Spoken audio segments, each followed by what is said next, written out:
So the reversal agents that we most commonly use are neostigmine, edrophonium, and pyridostigmine. And all of these drugs are acetylcholinesterase inhibitors. They prevent the breakdown of acetylcholine in the neuromuscular space. We'll talk about sugammadex in a moment, which is a newer drug, which forms a new compound with rocuronium, thus taking rocuronium out of the system and rapidly reversing its effect. Acetylcholinesterase inhibitors act upon nicotinic receptors, skeletal muscle, and muscarinic receptors, which produce all the effects from the vagus nerve. So gut activity, salivation, bronchomotor smooth muscle tone, all those sorts of effects that the vagus produces. And unfortunately, acetylcholinesterase inhibitors aren't smart enough to only reverse nicotinic receptors. They also reverse muscarinic receptors. So that we always add an anti-muscarinic drug along with the reversal agent to prevent some of those side effects. So those drugs are usually atropine, which is very rapidly acting, and glycopyrrolate, which is actually a better match with neostigmine. And these help avoid excessive airway and salivary secretions, severe bradycardia, which can be caused by excessive vagal stimulation, and induction of an asthma attack. So we're going to talk a little bit about sugammadex now. It's a new agent that works by combining irreversibly with rocuronium.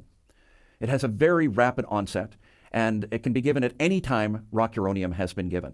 So there's no delay in its responsiveness, whereas with the acetylcholinesterase inhibitors, you usually have to wait with rocuronium about 20 minutes before they have any effect. With sugammadex, you can give it right after you give the rocuronium, and it'll rapidly reverse the effect of the rocuronium. Unfortunately, its cost may limit its use by anesthesiologists. And this is the chemical structure of sugammadex. And think of it more as a donut with an outer ring that is polarized and a central hole in the donut, which is very lipophilic. So it sucks lipids in. And this is kind of what it looks like. On the far right is an imaginary representation of rocuronium. The middle slide is the sugammadex. See, the hole in the middle is the lipophilic portion, and the slide to the far right is the combination of sugammadex and rocuronium, where the lipophilic entity of rocuronium, which is a steroid nucleus, is sucked into the sugammadex core, and the outer rim of the sugammadex has been modified so that it is polar and has arms that are opposite and equal to the polar arms on the rocuronium. So the total effect is just to lock this rocuronium into an irreversible combination.